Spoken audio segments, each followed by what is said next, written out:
Before we start, I would like you to hit that red subscribe button so that you never miss out on any of our videos. Hey guys, what's up? Welcome back to Beyond Crazy. Four of the men met while attending Gateway projects, as reported by the Sacramento Bee.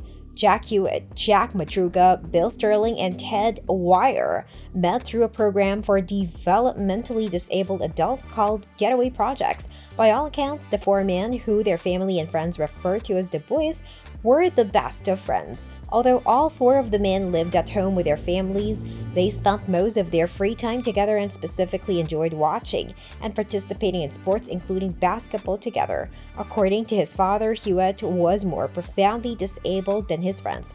However, despite being heavily dependent on his family and preferring to stay close to home, Hewitt enjoyed spending time with his friends. Unlike Hewitt, Magruder was not intellectually disabled in a common sense, merely slow in his thought processes. According to his family, Magruder was in the United States Army for 2 years, had a driver's license, and had several jobs through the years.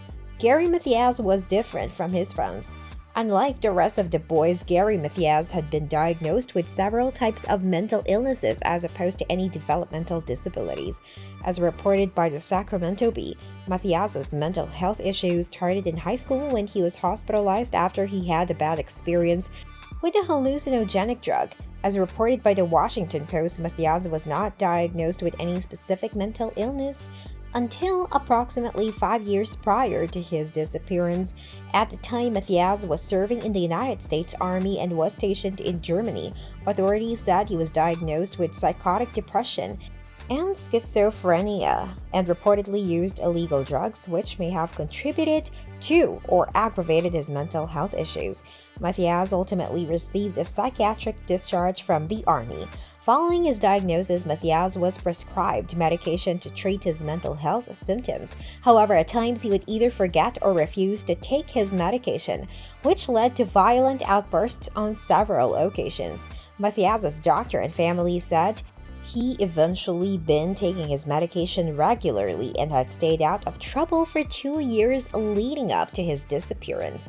What happened the night the Yuba County Five went missing? Authorities estimate Jack Hewitt, Jack Madruga, Gary Mathias, Bill Sterling, and Ted Wire left California State University, Chico at approximately 10 p.m. directly after the conclusion of the basketball game. All five of the boys were likely in a great mood, as the team they were rooting for won the game. After leaving the university, the Washington Post reports Madruga drove himself and the others several blocks to Bear's Mark convenience store, where they bought some snack-sized pies, a few candy bars, and some drinks. The clerk later said she specifically remembered the boys because they came into the store while she was in the process of closing for the evening. By all accounts, the men all planned to return home after the game, as they were expected to take part in a basketball tournament the following day. They were all especially excited about that contest, as the winning team would be awarded a free trip to Los Angeles. The search for the Yuba County Five. Authorities did not find anything in or around the abandoned vehicle to suggest there was any foul play involved in the so-called Yuba County Five's disappearance. As reported by the Sacramento Bee, the keys were nowhere to be found. However, the car started immediately when authorities bypassed the ignition system. They also noted the vehicle had around a quarter tank of gas, although there was heavy snow in the region and the car was parked against a small snowbank. Law enforcement officials said the car was not actually stuck in the snow. The boys were clearly not prepared to spend the night in a remote wooded area in the middle of the winter. They were all wearing light jackets and had not packed any extra clothing. As reported by the Los Angeles Times, Gary Mathias also did not have his medication, which he was required to take several times each day. Authorities also said wrappers left inside the vehicle suggested the man ate the snacks they bought at the convenience store. Joseph Jones may be the last person who saw the Yuba County Five alive.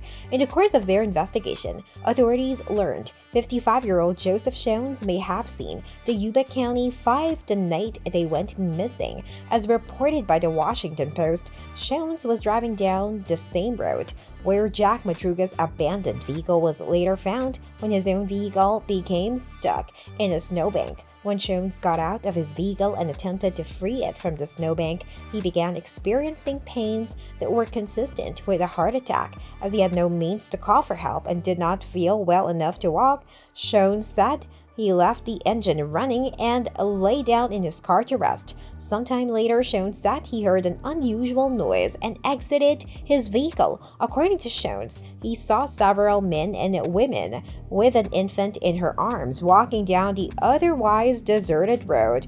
Although he called out for help, Jones said the people never responded. He eventually got back into his car and lay down again until the vehicle ran out of gas. This brings us to the end of our video. I hope you enjoyed it. Hit like if you did, and don't forget to subscribe to our channel so that you don't miss any of our videos in the future. Also, watch the 2 videos that are on your screen because I'm sure you love them. With that, I'll see you in the next video.